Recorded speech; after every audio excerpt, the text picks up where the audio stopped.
Hello and welcome to a game between OGS, TheWind, and sSKs from TSL. TheWind will be playing as the blue Zerg player at the 6 o'clock position, and sSKs will be playing as the red Protoss at the 12 o'clock position. The map is going to be Metalopolis, and this is a really good start for the Zerg player, as he will probably be able to take this natural expansion without much of a fight, but there are certain ways you can prevent the other player from doing that, and if you haven't seen game number 1, I definitely suggest you check it out because it has some really good strategy, and it looks like there will be a 13 pool, as this one probe is checking the natural expansion of the Zerg player, will be coming into the base of the Zerg player momentarily, and there will be one gateway at the top of the ramp for the Protoss player sSKs, and it looks like this one drone is going to come out a little bit early because he does not yet have enough minerals. You need 300 minerals for the hatchery. He probably knows that, and he is going to come outside regardless, and we see the assimilator is going up for the Protoss player, as he's going to be grabbing that one gas at the standard time around 14 population, and this drone is going to chase around this probe, and the probe does not look like he wants to engage for some reason, even though the probe does have a healthy life lead.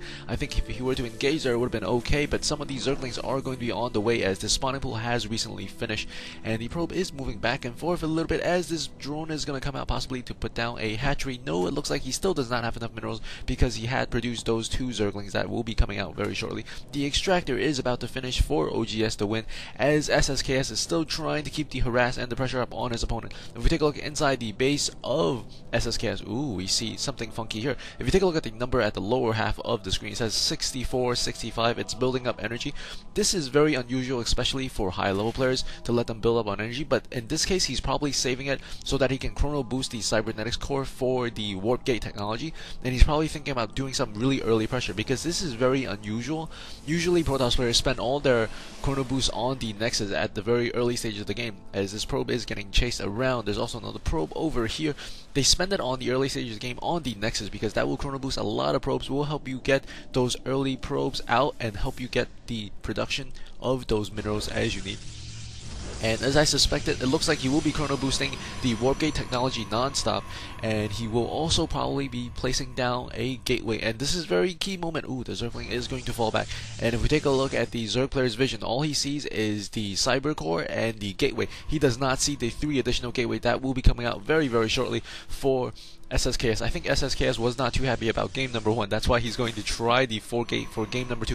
There are 2 overlords right here. If the overlord goes right in right now, he will be able to see what he needs to see. And sometimes when you're a Zerg player, you have that sixth sense and you know when to scan or check out your opponent's base, but it looks like he's not going to do it this time. He will have his overlord on the outside, will not sacrifice any of those overlords, even though he doesn't really need it for the population right now.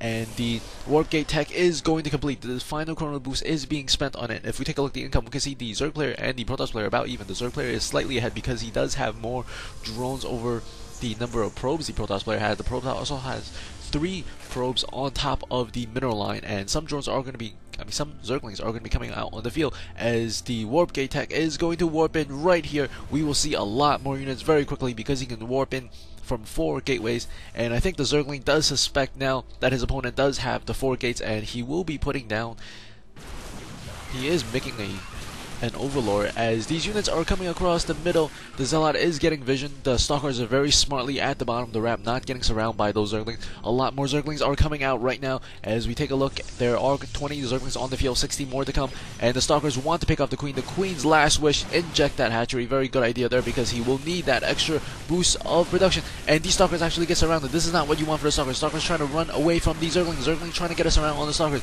The Zealots are getting into the mix. You want the Zealots in the front of the lines. He's trying to micro these Stalkers back, and he keeps the 2 Stalkers alive. These 2 Stalkers both have 4 kills and very close to death. Stalkers pushing up into the base of the Zerg player, and the Zerg player is going to run back, possibly inject. He does not have enough energy, and it's not yet to inject. The Zerglings are coming out, but it might be a little bit too late as these Stalkers are still very much alive and the shields are replenishing. One Zealot will be in the outside. No, it won't be.